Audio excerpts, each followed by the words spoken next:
நம்ம வந்து இன்றைக்கி ஹேர் ஆயில் ப்ரிப்ரேஷனோட பார்ட் 2 வீடியோ தான் பார்க்க போகிறோம். பார்ட் 1ல் ஆல்ரெடி நம்ம அதில் என்னென்ன இன்க்ரீடியன்ட்ஸ்லாம் ஆட் பண்ணியிருப்போம் அப்படின்னு அதோட வீடியோ போட்டிருக்கோம். கண்டிப்பாக டிஸ்கிரிப்ஷனில் லிங்க் இருக்கும், செக் பண்ணி பாருங்கள். இதில் வந்து ஆயில் எப்படி ப்ரிப்பேர் பண்ணலாம், அந்த இன்க்ரீடியன்ட்ஸ்லாம் என்னென்ன அளவில் எடுக்கலாம், அதை எப்படி ட்ரை பண்ணலாம் அப்படின்னு தான் பார்க்க போகிறோம். வீடியோக்குள்ளே போகிறதுக்கு முன்னாடி மறக்காமல் நம்ம சேனல் சப்ஸ்கிரைப் பண்ணி வச்சுருக்கோங்க. வீடியோ பிடிச்சிருந்தா கண்டிப்பாக ஒரு சின்ன லைக் பண்ணிடுங்க. நீங்கள் கொடுக்குற ஒவ்வொரு சின்ன லைக்கும் நமக்கு ரொம்ப சப்போர்ட்டிவாக இருக்கும். வாங்க வீடியோக்குள்ளே போகலாம். அதாவது ஹேர் ஆயில் ப்ரிப்பேர் பண்ணுறதுக்கு வந்து நம்ம வந்து 3 டைப் ஆஃப் ஆயில் எடுத்திருப்போம். அப்புறம் வந்து இன்க்ரீடியன்ஸ்லாம் நம்ம டீட்டெயில்டாக அந்த பார்ட் 1 வீடியோவில் சொல்லியிருப்போம். அதெல்லாம் என்ன அப்படின்னு பார்த்தீங்கன்னா, ஒவ்வொரு இன்க்ரீடியன்ஸும் இப்போ வந்து செம்பருத்தி பூ இலை அப்படின்னா அந்த பூவும் இலையும் சேர்த்து மொத்தமாக ஒரு கைப்பிடி அளவு. இப்போ கருவேப்பிலை பூ காய் எல்லாமே யூஸ் பண்ணலான்னு சொல்லியிருப்போம். இப்போ இந்த கருவேப்பிலை பூ காய் இலை அப்படின்னா அது மொத்தமாக சேர்த்து ஒரு கைப்பிடி.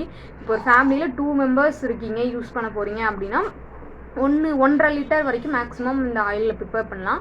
அதுக்கே மினிமம் ஒரு கைப்பிடி அளவு போதுமானது. அது எல்லாமே அந்த இலை வகைகள் எல்லாமே ஒரு கைப்பிடி அளவே போதுமானது. அதுவே அதிகமாக தான் இருக்கும். அந்த மித்த அந்த பவுடர் டைப்பு, இந்த வெட்டி வேர் அந்த மாதிரி இதெல்லாம் 15 to 20 கிராம்ஸ் அளவுக்கு எடுத்தாலே போதும். உங்களோட சாய்ஸ் தான். அது மாதிரி அது எல்லாமே நாட்டு மருந்து கடையில் கிடைக்கும். உங்களுக்கு ஏதாவது இந்த இலையோ பவுடரோ எதுவுமே கிடைக்கல அப்படின்னா கூட நாட்டு மருந்து கடையில் எல்லாமே இருக்கும், நீங்கள் வாங்கிக்கலாம். நான் அதில் சொன்ன இன்க்ரீடியன்ஸ் எல்லாமே ரொம்ப இம்பார்ட்டண்ட்டானது, ரொம்ப ஹேர் க்ரோத்துக்கு முக்கியமானது தான். இப்போ நிறைய தேவை அப்படிங்கிற மாதிரி நம்ம அதில் சொல்லியிருப்போம். நெக்ஸ்ட்டு அதை எப்படி ட்ரை பண்ணலாம் அப்படின்னு பார்த்துக்கலாம். ஒவ்வொரு அந்த இலை டைப்பில் இருக்கிறது, ஃப்ளவர்ஸ், அது எல்லாமே நம்ம வந்து அலசி தான், அதாவது க்ளீன் பண்ணிட்டு தான் நம்ம பயன்படுத்தணும். ஏன்னா நம்ம வந்து அது எண்ணெய் காய்ச்ச போகிறது கிடையாது, நான் ஆல்ரெடி சொன்ன மாதிரி. ஸோ எண்ணெய் காய்ச்சாமல் அப்படி இருக்கும்போது நம்ம அப்படியே டேரெக்டாக அதில் வந்து யூஸ் பண்ணுறோம் அப்படின்னா அதில் ஏதாவது பூச்சி இருந்துச்சுன்னா நம்ம வந்து ஹேருக்கு வந்து வேறு ஏதாவது நமக்கு அரிப்பு அந்த மாதிரி வர்றதுக்கு வாய்ப்பு இருக்குது. ஸோ வந்து இலத்தலையில் நல்லா தண்ணியில் போட்டு வாஷ் பண்ணிவிட்டு நீங்கள் ஒவ்வொரு இதுவும் பொறிச்சு வரும்போது அப்போவே சோம்பேறித்தனப்படாமல் நல்லா வாஷ் பண்ணிவிட்டு அதுக்கப்புறம் ஃபஸ்ட்டு வாஷ் பண்ணுறப்போ ரொம்ப வாட்டர் கண்டென்ட் அதிகமாக அந்த இலத்தலையில் இருக்கும். ஸோ ஒரு நியூஸ் பேப்பர் போட்டு என்ன பண்ணுங்க அப்படின்னா அதை வந்து காய வச்சுருங்க. அப்போ அந்த ஒரு நாள் மட்டும் நல்லா சன்ட்ரை பண்ணிடுங்க. அதாவது நல்லா வெயில் படுற இடத்துல வச்சு எல்லாத்தையுமே நல்லா காய வச்சுக்கோங்க. ஒருவேளை நாட்டு மருந்து கடையில் நீங்கள் பொடியாக வாங்குறீங்க அப்படின்னும் அதையுமே லைட்டாக எடுத்து ஒவ்வொரு நியூஸ் பேப்பரில் வச்சு போட்டு லைட்டாக நிழல்லையே காய வச்சுக்கோங்க. இந்த இலை அது மாதிரிலாம் ஃபஸ்ட்டு வாஷ் பண்ணுற அன்னைக்கு மட்டும் நல்லா ஒரு நாள் ஃபுல்லாக வெயிலில் காய வச்சுட்டு மிச்சம் 3 to 4 டேஸ், அதாவது அந்த ஒரு நாள் இல்லாமல் அதுக்கப்புறம் ஒரு 3 to 4 டேஸ் நிழல்லையே காய வச்சுங்க. அப்படி பண்ணுறப்ப ரொம்ப அப்படி மொறுமொறுப்பாக இல்லாமல் அதோட ஃபுல்லாக அதோட சத்து எல்லாம் வெயிலில் போய் காயாமல் ஓரளவுக்கு அதோட சத்து வந்து அந்த இலையிலே இருக்கும். அதுக்கப்புறம் அது என்ன பண்ணலாம் அப்படின்னா, ஒவ்வொரு கொஞ்சம் அதோட தண்ணி பதம்லாம் போயிடும். அதோட தண்ணி பதம் அரைக்கும் போது நமக்கு வந்து ஈஸியாக கிரைன் ஆகாது. அதுக்காக என்னென்னா நம்ம கத்தாழை, இந்த வெங்காயம், எலுமிச்சம்பழம், நெல்லிக்காய் அதெல்லாம் இருக்கும். அதெல்லாம் வந்து கூட சேர்த்து போட்டு அரைக்கும் போது அதுக்கு அந்த அரைக்கிறதுக்கு தேவையான வாட்டர் கண்டென்ட் வந்து அதுலேயே கிடச்சிரும். ஸோ அந்த வந்து வீடியோவை நம்ம பார்க்கலாம். இது நான் சொன்ன அளவில் நீங்கள் காய வச்சிங்க அப்படின்னா இந்த அளவுக்கு தான் இருக்கும். அதாவது ரொம்ப மொறுமொறுப்பாகவும் இல்லாமல், அதாவது ரொம்ப தண்ணி அந்த மாதிரியும் இல்லாமல் ஓரளவுக்கு இப்படி தான் இருக்கும். இது மேக்ஸிமம் நீங்கள் வந்து கலெக்ட் பண்ணி இந்த மாதிரி ட்ரை பண்ணுறதுக்கே ஒரு வாரத்துக்கிட்ட தேவைப்படும். இதுக்கு வந்து ரொம்ப பொறுமை தேவை. நான் ஃபஸ்ட்டு கற்றுக்கிட்டது அதான். இந்த விஷயத்தில் ஃபஸ்ட்டு பொறுமை ரொம்ப அவசியம். பொறுமை இருந்தால் தான் நம்ம வந்து இதை ஃபஸ்ட்டு பொறிச்சு காய வச்சு எண்ணெயே ப்ரிப்பேர் பண்ண முடியும். அதை விட பொறுமை ரொம்ப முடி வளர்த்துறதுக்கு தேவை. மினிமம் 6 to 1 year வரைக்கும் நம்ம யூஸ் பண்ணால் தான் இதோட பெனிஃபிட்ஸ் வந்து நமக்கு கிடைக்கும். பார்த்திங்கன்னா ரொம்ப ஒரு குறைன்னு சவுண்டே இருக்காது. ஓரளவுக்கு நார்மலாக நமக்கு காஞ்சிருக்கும். இந்த அளவுக்கு இருந்தாலே நமக்கு போதும். இதை வந்து எப்படி கிரைண்ட் பண்ணலாம் அப்படின்ட்டு வீடியோவில் பார்க்கலாம். இது இந்த கத்தாழை இந்த மாதிரி இன்க்ரீடியன்ஸ் போட்டாலே நமக்கு இதை அரைக்கிறதுக்கு தேவையான வாட்டர் கண்டென்ட் வந்து அதுலேயே இருக்கும். ஃபஸ்ட்டு இந்த மாதிரி 4 பிளேடு வச்ச மிக்சி மாதிரி எடுத்துக்கோங்க. அப்போ தான் வந்து நல்ல கிரைன் ஆகும். 2 பிளேடு 3 பிளேடு அந்த மாதிரி இருந்துச்சுன்னா அப்படியே ஃபுல்லாக தலையாக அப்படியே தான் இருக்கும். இந்த மாதிரி 4 பிளேடு இருக்க மாதிரி நீங்கள் மிக்சி ஜார் எடுத்துக்கிட்டீங்க அப்படின்னா ரொம்ப பெட்டராக இருக்கும். இந்த மாதிரி ஃபஸ்ட்டு கொஞ்சம் போட்டுக்கிறீங்க அப்படின்னா அதுக்கப்புறம் ஒரு 2 அந்த ஓமவள்ளி தழை, கற்றாழை, 2-3 வெங்காயம், ½ லெமன், அதுக்கப்புறம் 2-3 நெல்லிக்காய், அந்த மாதிரி சேர்த்து கொஞ்சம் கொஞ்சமாக சின்ன பேட்சாக அந்த மாதிரி அரைச்சிக்கோங்க. அப்படி அரைச்சிங்க அப்படின்னா தான் நல்லா அரைப்படும். ஒருவேளை பெரிய ஜாராக இருந்தாலுமே கீழே வந்து ஃபஸ்ட்டு போடும்போது ஒரு 2-3 வெங்காயம், நெல்லிக்காய் அந்த மாதிரி கற்றாழை அந்த மாதிரி ஒரு கற்றாழை 2 பீஸ் அந்த மாதிரி போட்டுட்டு சென்டராக அந்த கொஞ்சம் காய வச்சுருக்க இலையெல்லாம் போட்டுட்டு அகெயின் மேலே வந்து இந்த மாதிரி ஒரு 2-3 வெங்காயம், கத்தாழை அந்த மாதிரி போட்டிங்கன்னா நல்ல கிரைன் ஆகும். நல்லா அதாவது அரைக்கிறதுக்கு வந்து ஈஸியாக இருக்கும். டக்குன்னு ஒரு 2 to 3 மினிட்ஸ்லேயே அரைச்சிரும். அந்த லெமனை வந்து கட் பண்ணி கால் பீஸாக ஒரு ஆஃபாக கட் பண்ணி அதை 4ஆக கட் பண்ணி கொஞ்சம் அரைச்சோடனே இதெல்லாம் போட்டு ஃபஸ்ட்டு அரைச்சிட்டு அதுக்கப்புறம் லாஸ்ட்டாக லெமனை சேர்த்து ஒரு கிரைண்ட் பண்ணி எடுத்துக்கோங்க. அதுக்கப்புறம் நான் ஃபஸ்ட்டு இதுக்கு முன்னாடி இந்த வெந்தயத்தையும் இந்த ஃப்ளாக்ஸ் சீட்ஸ் அப்படின்னு சொன்னேன்ல, அதை வந்து லைட்டாக இந்த அளவுக்கு குறப்பாக ஒரு கிரைண்ட் பண்ணி ஃபஸ்ட்டு இதை எடுத்து வச்சுட்டு அதுக்கப்புறம் அந்த இலையெல்லாம் போட்டு அரைச்சிக்கோங்க. ஏன்னா ஃபஸ்ட்டே அதை வந்து அரைச்சிட்டோம் அப்படின்னா மிக்ஸி வந்து ஈரமாயிடும். ஸோ அதுக்கப்புறம் இதை வந்து கிரைண்ட் பண்ண முடியாது, இது ட்ரையாக இருக்கணும். நெக்ஸ்ட்டு வந்து இதை நான் அரைச்சி எடுத்து வச்சுட்டு நமக்கு நெக்ஸ்ட்டு என்ன பண்ண போகிறோம்னா இது மாதிரி தான் இருக்கும். நான் ஃபுல்லாக அரைச்சிட்டு வந்துட்டேங்க. அரைச்சதை வந்து வீடியோ எடுக்கல. அரைக்கிறதுலாம் அதை வந்து தனியாக நம்ம சொல்லணும் அப்படிங்கிறதுல அரைக்கிறதுலாம் எல்லாத்துக்குமே தெரியும். நான் சொன்ன மாதிரி குட்டி பேட்சாக அந்த மாதிரி சேர்த்துட்டு அரைச்சிங்க அப்படின்னா இப்படி தான் இருக்கும். இந்தளவுக்கு தான் இருக்கும். ஃபஸ்ட் நம்ம அப்படியே வெறும் அலசுனப்போ போட்டு அரைச்சோமே அந்த மாதிரி போட்டோம்னா ரொம்ப அப்படியே சட்னி மாதிரி இருக்கும். ரொம்ப நம்ம காய வச்சிட்டோன்னு அதாவது வெயிலே நல்லா காய வச்சனால நல்ல பவுட்ரு மாதிரி ஆயிடும். நான் சொன்ன மாதிரி நீங்கள் ப்ரிப்பேர் பண்ணி அரைச்சிங்கன்னா இந்த அளவில் தான் இருக்கும். அதாவது ரொம்ப குறப்பாகவும் இல்லாமல் ரொம்ப தண்ணியும் இல்லாமல் ஓரளவுக்கு ட்ரையாக இந்த மாதிரி இருக்கும். இதில் வந்து நம்ம லெமன் அதெல்லாம் சேர்ந்துருக்கனால லைட்டாக வாட்டர் கண்டென்ட் இருக்கும். நீங்கள் இந்த மாதிரி ஒரு நியூஸ் பேப்பர் யூஸ் பண்ணி ஒரு 1 டே வரைக்கும் நிழல்லே ட்ரை பண்ணிட்டீங்க அப்படின்னா அதில் இருக்க பேலன்ஸ் இருக்க வாட்டர் கண்டென்ட்டுமே போயிடும். ஏன்னா எண்ணெய் கெட்டு போகாமல் இருக்கும். அதுக்காக தான் நம்ம இந்த மாதிரி பண்ணுறோம். நம்ம வாட்டர் கண்டென்ட்டாக எடுத்து போட்டோம் அப்படியே போட்டோம் அப்படின்னா எண்ணெய் கொதிக்க வச்சிட்டோம்னா தெரியாது. கொதிக்க வைக்காமல் நம்ம இப்படி யூஸ் பண்ணுற மெத்தடில் வந்து இந்த மாதிரி என்னென்னா சீக்கிரம் எண்ணெய் கெட்டு போயிடும். அதுக்காக தான் நம்ம வந்து கம்மியான குவான்டிட்டியில் பண்ணுறது. அப்போ தான் எப்பயுமே கொஞ்சம் செய்கிறோம் அப்படின்னா அதை முடிஞ்சோடனே நியூவாக ஃப்ரெஷ்ஷாக செஞ்சு யூஸ் பண்ணணும். ஒரே தான் அரைச்சி வச்சுக்கிட்டு 4-5 மாதத்துக்குலாம் யூஸ் பண்ணக்கூடாது. அதை தான் நான் சொல்லணும்னு நினச்சேன். இந்த அளவுக்கு இருக்கும். நியூஸ் பேப்பரில் போட்டு நீங்கள் கொஞ்சம் ட்ரை பண்ணதுக்கப்புறம் நெக்ஸ்ட் என்ன பண்ணலான்னா இதோட பொடியெல்லாம் மிக்ஸ் பண்ணலாம். பார்த்தீங்கனாலே தெரியும். இதோ இந்த அளவுக்கு தான் இருக்கும். ரொம்ப தண்ணியும் இல்லாமல் ரொம்ப பவுடராகவும் இல்லாமல் ஓரளவுக்கு இப்படி உருண்டை மாதிரி பிடிச்சோம் அப்படின்னா கெட்டியாக இருக்கும். நம்ம வந்து உருண்டை பிடிச்சா அந்த மாதிரிலாம் பயன்படுத்த போகிறது கிடையாது. ஒருவேளை நீங்கள் எண்ணெய் கம்மியான குவான்டிட்டியில் இருக்குது, நீங்கள் வந்து இது மாதிரி நிறையா ப்ரிப்பேர் பண்ணிட்டீங்க அப்படின்னா இதை வந்து பாதியை மட்டும் இந்த பொடியெல்லாம் மிக்ஸ் பண்ணி யூஸ் பண்ணிவிட்டு பேலன்ஸ் வந்து இந்த மாதிரி வடை மாதிரி தட்டி கொஞ்சம் ட்ரை பண்ணி வச்சுக்கலாம். பின்னாடி யூஸ் பண்ணிக்கலாம். இல்லை நீங்கள் அதை நல்லா காய வச்சு ஹேர் பேக் நல்லா மிக்சியில் அகெயின் ஒரு பவுடராக அரைச்சிட்டு நீங்கள் வந்து ஹேர் பேக் மாதிரி போட்டுக்கலாம். இப்போ இது வந்து ஃப்ளாக்ஸ் சீட்ஸும் வெந்தயமும் இது நெக்ஸ்ட் இதில் நிறைய இருக்குது. நெக்ஸ்ட் இதில் வந்து கருஞ்சீரகம் ஆட் பண்ணிக்கலாம். இதை வந்து எதுவுமே கிரைண்டில் எதுவுமே பண்ண தேவையில்லை, அப்படியே ஆட் பண்ணிக்கலாம். நெக்ஸ்ட்டு ரோஸ்மெரி இலை. அதுக்கப்புறம் என்ன அப்படின்னு பார்த்தீங்கன்னா வெட்டிவேர் வந்து இது கூட ஆட் பண்ணி நல்லா பிணைஞ்சு விட்டுக்கலாம். இல்லைன்னா கடைசியாக கூட ஆட் பண்ணிக்கலாம். ஆனால் ஆட் பண்ணி நல்லா பிணைஞ்சு தான் விடணும். அடியில் போட்டுறக்கூடாது. அடியில் போட்டோன்னா வச்சுங்க அதை வந்து அடியிலே அப்படியே இதாகிடும். இந்த மாதிரி குட்டி பீஸாக கட் பண்ணி எவ்வளோ கிராம்ஸ் தேவையோ அதை எடுத்துகிட்டு குட்டியாக கட் பண்ணி நம்ம வந்து நல்லா அந்த மற்ற பொடிகளோட மிக்ஸ் பண்ணி பிணைஞ்சிக்கணும். நெக்ஸ்ட்டு அரப்பு பொடி, அடுத்து அவுரி பொடி, அடுத்து ஆவாரம்பூ பொடி, இது 3ஐயும் கலக்கிக்கலாம். ஃபஸ்ட்டு பிளேட்டில் நம்ம மிக்ஸ் பண்ணாதது என்ன ஒன்று பேலன்ஸ் இருக்கும் அப்படின்னா அந்த வேம்பாலம் பட்டை. நெக்ஸ்ட்டு பிளேட்டில் விட்டமின் இ டேப்லெட்ஸ் மட்டும் பேலன்ஸ் இருக்கும். அதை வந்து ஆயில் ப்ரிப்பேர் பண்ணும்போது லாஸ்ட்டாக யூஸ் பண்ணிக்கலாம் அப்படின்னு சொன்னோம். அதாவது என்ன அப்படின்னு பார்த்தீங்கன்னா வெறும் கையில் வந்து நீங்கள் ஃபஸ்ட்டு மேக்ஸிமம் அந்த பொடியெல்லாம் எதையுமே தொடவே கூடாது. அரைக்கும் போதுமே சரி ஒரு ஸ்பூன் யூஸ் பண்ணி நல்லா கலரி விட்டு மிக்சியில் போட்டு அரைச்சிக்கணும். கை வச்சு இது பண்ணாதீங்க, ஏன்னா கெட்டு போகிறதுக்கு அதிகமான வாய்ப்பு இருக்குது.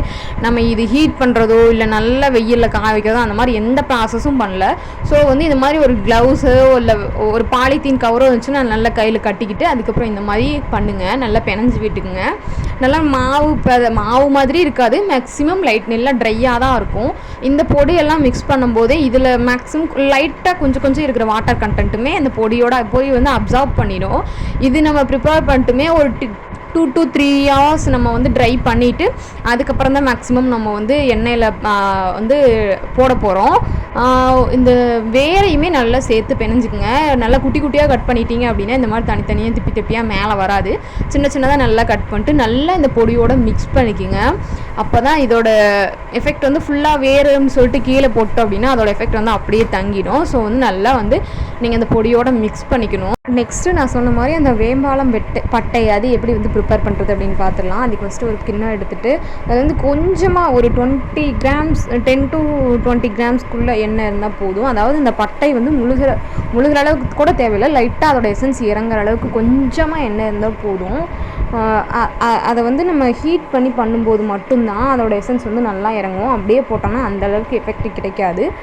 ஸோ நம்ம என்ன பண்ணலாம் அப்படின்னா லைட்டாக இந்த மாதிரி எண்ணெயில் ஊற்றிட்டு அந்த பட்டையெல்லாம் ஃபுல்லாக போட்டுட்டு நம்ம வந்து லோ ஃப்ளேமில், சின்ன அடுப்பில் லோ ஃப்ளேமில், இது வந்து அதிகமான தீ, இது மிதமான தீ, இன்னும் கம்மியாக ரொம்ப லைட்டாக இருக்கிறதுல கம்மியான இதில் வச்சு நீங்கள் வந்து ஒரு 2லேருந்து 3 நிமிஷம் வரைக்கும் மட்டும்தான் நம்ம வந்து ஹீட் பண்ணணும்.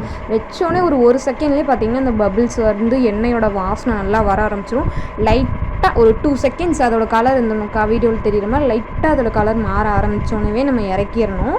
ஏன்னா ரொம்ப நேரம் வச்சுக்கக்கூடாது, அந்த எண்ணெயோட இதே மாறிடும். ஸோ இறக்கிட்டு வந்து நம்ம கொஞ்சம் கூல் பண்ணிக்கலாம், அதாவது ஆற வச்சிடலாம். நல்லா ஆற வச்சுட்டு அதுக்கப்புறம் பார்த்திங்க அப்படின்னா இப்போ லைட் பிங்க் கலராக இருக்கிறது நல்ல ஒரு டார்க் ரெட் கலரில் மாறும். இது நல்லா கூல் ஆனதுக்கப்புறம் நம்ம அந்த அரைச்சி வச்சுருக்க பொடியோடு அதெல்லாம் சேர்த்து நம்ம மிக்ஸ் பண்ணிக்க போகிறோம். இந்த மாதிரி ஒரு ஒயிட் கிளாத் எடுத்துக்கோங்க. அதாவது டேரெக்டாக எண்ணெயில் அந்த பொடியெல்லாம் அப்படியே மிக்ஸ் பண்ணால் எனக்கு பிடிக்காது, அந்த பொடியெல்லாம் எனக்கு தலையில் தைக்க பிடிக்காது அப்படிங்கிறவங்க இந்த மாதிரி ஒரு ஒயிட் கிளாத் எடுத்துக்கிட்டு அதில் நீங்கள் என்ன பண்ணலாம் அப்படின்னா அந்த நம்ம ஆல்ரெடி முன்னாடி சொன்ன மாதிரி அந்த பொடியெல்லாம் மிக்ஸ் பண்ணி நம்ம ஒரு 1லேருந்து 2 நாள் காய வச்சிட்டோம் அப்படின்னா அதில் பேலன்ஸ் இருக்கிற வாட்டர் கண்டென்ட்டும் போயிடும். ஸோ அதை வந்து எடுத்து ஃபுல்லாக இந்த இதில் போட்டுட்டு, இந்த ஒயிட் கிளாத்தில் போட்டுட்டு ஒரு முடிச்சு மாதிரி போட்டு வச்சுக்கோங்க. இந்த மாதிரி 4 கார்னர்ஸும் இந்த மாதிரி எடுத்துட்டிங்க அப்படின்னா ஒரு சின்ன ஒரு இதாட்ட வந்துடும். அதுக்கப்புறம் நம்ம ஒரு பவுல் எடுத்துக்கிட்டு அதில் வந்து நம்ம காமிச்ச 1/2 லிட்டர் தேங்காய் எண்ணெய், 1/4 லிட்டர் அளவுக்கு நல்லெண்ணெய், 150 வரைக்கும் விளக்கெண்ணெய். சாரிங்க, நான் தேங்காய் எண்ணெய் நல்லெண்ணெயும் ஆட் பண்ணுறது வீடியோ ஆன் பண்ணிட்டேன்னு நினச்சி ஊற்றிட்டேன். பட் அதுக்கப்புறம் பார்த்தா வீடியோ ஆனே ஆகலை, ரொம்ப உங்களுக்கு காட்ட முடியல அதை. ஸோ நான் சொன்ன அளவில் நீங்கள் வந்து மிக்ஸ் பண்ணிக்கங்க. இப்படி மிக்ஸ் பண்ணாலே மேக்ஸிமம் எனக்கு வந்து ஒரு 1 லிட்டர் வரைக்கும் தேவையானதாக இருந்துச்சு. ஸோ நான் ஒரு ஆளுங்கிறனால நீங்கள் மேக்ஸிமம் இந்த நான் சொன்ன பொடி வகைகளாக மிக்ஸ் பண்ணும்போது 1.5 லிட்டர் வரைக்குமே தாராளமாக யூஸ் பண்ணலாம். ஒரு 3 மாதம் வரைக்கும் தாராளமாக வச்சுக்கலாம். அதாவது எப்படின்னா இந்த 1 லிட்டர் தேங்காய் எண்ணெய் அப்படின்னா ஒரு 400 ml வந்து நல்லெண்ணெய், 200 ml விளக்கெண்ணெய், அந்த மாதிரி குவான்டிட்டியில். அதுக்கப்புறம் எக்ஸ்ட்ரா வேணும்னா எல்லாத்தையும் அளவு அதே மாதிரி இன்க்ரீஸ் பண்ணிக்கோங்க. நல்லா 3 எண்ணெயும் கலந்துட்டு நல்லா ஃபுல்லாக ஒரு கரண்டி வச்சு மிக்ஸ் பண்ணிக்கோங்க. எதையுமே எண்ணெயோ அந்த பொடியோ எதையுமே கையில் இது பண்ணாதீங்க. அதுக்கப்புறம் இது வந்து நம்ம வேம்பாலம் பட்டை போட்டு காய்ச்சின எண்ணெய் கொஞ்சமாக, அதை வந்து இப்படி காய்ச்சி நம்ம எண்ணெயில் ஆட் பண்ணும்போது அதோட எசன்ஸ் ஃபுல்லாக இறங்கும். நீங்கள் பார்த்தீங்கன்னா தெரியும் அப்படியே அதோட எண்ணெய் வந்து ரெட் கலராக மாறுறது. ஸோ அந்த பேலன்ஸ் இருக்கிறதையும் இப்படி லைட்டாக அந்த மாதிரி எண்ணெயை லைட்டாக மேலே அந்த கிண்ணியில் ஊற்றிட்டு நீங்கள் இது பண்ணிங்க அப்படின்னா இந்த மாதிரி மிக்ஸ் ஆகிடும். நல்லா ஃபஸ்ட்டு மிக்ஸ் பண்ணிக்கணும். நெக்ஸ்ட்டு நான் சொன்ன பொடி வகைகள்லாம் அந்த துணியில் போட்டு வச்சுருந்தீங்களா, எனக்கு வந்து அந்த மாதிரி பிரச்சனையே கிடையாது. எனக்கு அந்த மாதிரி இது இருந்தாலும் நம்ம யூஸ் பண்ணுறப்போ கொஞ்சமாக குவான்டிட்டியில் எடுத்து வடிகட்டி அதுக்கப்புறம் தான் யூஸ் பண்ண போகிறோம். ஸோ அதோட எசன்ஸ்லாம் நல்லா இறங்கணும் அப்படின்னா இந்த மாதிரி பயன்படுத்திக்கலாம். அந்த இது எனக்கு பிடிக்காது அப்படிங்கிறவங்க இந்த மாதிரி துணியில் போட்டு அப்படியே அந்த துணியோடு இருக்கிறது எடுத்து அப்படியே எண்ணெயில் போட்டு நம்ம யூஸ் பண்ணிக்கலாம். நல்லா ஃபஸ்ட்டு இந்த மாதிரி போட்டு இது பண்ணி நல்லா எல்லாத்தையும் மிக்ஸ் பண்ணிக்கணும். நல்லா ஒரு பெரிய கரண்டி எடுத்துகிட்டு நல்லா எல்லாத்தையும் ஃபுல்லாக மிக்ஸ் பண்ணிக்கங்க. முடிஞ்ச அளவுக்கு அந்த எண்ணெயிலையோ அந்த பொடியிலையோ அதை கையில் அள்ளி போடுறதோ அந்த மாதிரி எதுவுமே பண்ணாதீங்க. அப்படியே டேரெக்டாக அந்த இதுலேருந்து அப்படியே கொட்டுங்க. இல்லைன்னா அதுக்கு தனியாக ஒரு ஸ்பூனோ அந்த மாதிரி எடுத்து கொட்டி நல்லா மிக்ஸ் பண்ணிக்கோங்க. நெக்ஸ்ட்டு வந்து நல்லா மிக்ஸ் பண்ணதுக்கப்புறம் நெக்ஸ்ட்டு நம்ம வந்து இதில் விட்டமின் சி கேப்சூல்ஸ் ஆட் பண்ண போகிறோம். இது வந்து நம்ம முன்னாடி ஃபஸ்ட்டு வீடியோவில் சொன்ன மாதிரி இது யூஸ் பண்ணும்போது சில பேருக்கு முடி நிறையா கொட்டும் அப்படிம்பாங்க. அதாவது அதிகப்படியான குவான்டிட்டியில் நம்ம யூஸ் பண்ணிட்டோம் அப்படின்னா முடி கொட்டும். இது சில பேருக்கு சேராது. அளவாக சேர்த்துக்கணும். ஒரு 3 to 5 கேப்சூல்ஸ், அதாவது 1.5 லிட்டர் அந்த மாதிரி அளவுக்கு ஒரு 3லேருந்து 5க்குள்ளே அது வரைக்கும் சேர்த்தாலே போதுமானது. நம்ம வந்து ஒரு 4-5 அந்த மாதிரி கேப்சூல்ஸ் வந்து இதில் விட்டமின் சி கேப்சூல்ஸ் வந்து ஆட் பண்ணிக்கிறோம். நீங்கள் கட் பண்ணி அதில் இருக்கிறது லைட்டாக இது மாதிரி ப்ரெஸ் பண்ணிங்க அப்படின்னா அதோட ஆயில்ஸ் விட்டமின் இ ஆயிலெலாம் உள்ள இதாகிடும். எதுலேயுமே கைப்படாத அளவுக்கு நீங்கள் முடிஞ்ச அளவுக்கு இது பண்ணுங்கள். நானே வெறும் கையை வச்சு தான் பண்ணிகிட்ருக்கேன். ஏன்னா ஈஸியாக நம்ம கையை வச்சுட்டோம் எண்ணெயிலையோ அந்த மாதிரி இல்லையோ வச்சுட்டோம் அப்படின்னா ஈஸியாக கெட்டு போகிறதுக்கு அதிக வாய்ப்பு இருக்குது. ஸோ நம்ம வந்து ஒரு 3 மாதம் வரைக்குமே யூஸ் பண்ணுறது கொஞ்சம் பெரிய கஷ்டமாக இருக்கும், கெட்டு போகிற மாதிரி இருக்கும். இதை ஃபுல்லாக மிக்ஸ் பண்ணிட்டு நல்லா கிளறி விட்டுக்குங்க. கிளறி விட்டுட்டு என்ன பண்ணுறீங்க அப்படின்னா நல்லா வெயில் படுற இடத்துல, அதாவது வெளியில் நல்லா உங்களுக்கு எங்கே வெளியில் பால்கனிலையோ இல்லை செவுத்து மேலேயோ எங்கே ஈஸியாக கொட்டிடாத இடத்துல இந்த மாதிரி வெயில் படுற இடத்துல வச்சுக்கோங்க. டஸ்ட்டோ மண்ணோ எதுவுமே படாமல் இருக்கிறதுக்காக இந்த மாதிரி ஒரு ஒயிட் கிளாத், நான் முன்னாடியே காமிச்ச அந்த ஒயிட் கிளாத்தில் கூட இந்த மாதிரி நீங்கள் கட்டிட்டு நல்ல ஒரு 10 to 15 days வரைக்கும் நம்ம வந்து நல்லா வெயிலில் வச்சு எடுக்க போகிறோம். வெயிலில் வச்சு எடுத்ததுக்கப்புறம் நமக்கு எப்பப்பெல்லாம் தேவையோ அப்போ வந்து கொஞ்சம் கொஞ்சமாக எடுத்து வந்து நம்ம வந்து டபுள் பாயிலிங் மெத்தடில், அதாவது ஒரு பாத்திரத்தில் சுடு தண்ணி வச்சுட்டு அதில் கொஞ்சமாக அந்த கிண்ணத்தில் எண்ணெயை ஃபுல்லாக ஃபில்டர் பண்ணி ஊற்றி அப்படியே யூஸ் பண்ணிக்கலாம். அது எப்படின்னா அந்த இன்க்ரீடியன்ஸ்லாம் நாங்கள் வடிகட்டி தூக்கி போட்டுறக்கூடாது. நான் முன்னாடியே சொன்ன மாதிரி அந்த துணியில் கட்டி உள்ளேயே தான் போட்டு வச்சுக்கணும். அப்போ தான் அதோட எசன்ஸ் இறங்கிட்டே இருக்கும். ஃபுல்லாக தீர்ற வரைக்குமே அதிலேயே தான் இருக்கணும். அப்படி இல்லை அப்படின்னா ஃபஸ்ட்டு நம்ம இந்த எண்ணெயை வந்து 15 நாள் வெயில் வைக்கிறதுக்கு பதிலாக இந்த எல்லாத்தையும் போட்டுட்டு இதே சேம் டபுள் பாயிலிங் மெத்தடில் ஒரு பாத்திரத்தில் சுடு தண்ணி வச்சுட்டு இந்த பாத்திரத்தை அப்படியே இப்போ நான் காட்டுற பாத்திரத்தை அப்படியே எடுத்து சுடு தண்ணியில் வச்சு ஒரு 1/4 மணி நேரம் வரைக்கும் நல்லா, அதாவது அந்த சுடு தண்ணியோட அந்த ஹீட்டில் மட்டும்தான் இந்த எண்ணெய் ஹீட் ஆகணுமே தவிர டைரெக்டாக நம்ம சட்டியில் போட்டு நம்ம இது பண்ணுறது அதெல்லாம் பண்ணவே கூடாது. ஒரு 7 days, அதாவது 1 week வரைக்குமே வெயிலில் வச்சுக்கலாம். அப்படி பண்ணலை அப்படின்னா நீங்கள் ஒரு 10 to 15 days வச்சுக்கலாம். அப்படி வச்சு நீங்கள் அகெயின் யூஸ் பண்ணும்போது நான் சொன்ன மாதிரி கொஞ்சமாக குவான்டிட்டியில் எடுத்து டபுள் பாயிலிங் மெத்தடில் யூஸ் பண்ணி நம்ம யூஸ் பண்ணிக்கலாம். இந்த மாதிரி 2 மெத்தட்லேயும் நம்ம யூஸ் பண்ணிக்கலாம். இதில் நம்ம டைரெக்டாக ஆயிலை வந்து அப்படியே போட்டு ஹீட் பண்ணுற ப்ராசஸே எதுவுமே கிடையாது. மற்ற வீடியோஸ்லாம் பார்க்குற மாதிரி ஒன்லி நம்ம வெயிலில் காய வைக்க போகிறோம். அப்படி இல்லை அப்படின்னா டபுள் பாயிலிங் மெத்தடில் ஹீட் பண்ண போகிறோம். அந்த ப்ராசஸ் மட்டும்தான். அவ்வளோதான், எண்ணெய் ப்ரிப்பேர் பண்ணியாச்சு. இது எப்படி யூஸ் பண்ணலாம் அப்படிங்கிறத நெக்ஸ்ட் பார்ட்டில் நம்ம பார்க்கலாம். நீங்கள் உங்களுக்கு வேணும்னா இதே மாதிரி கண்டிப்பாக ட்ரை பண்ணி யூஸ் பண்ணி பாருங்கள். தேங்க்ஸ் ஃபார் வாட்சிங்.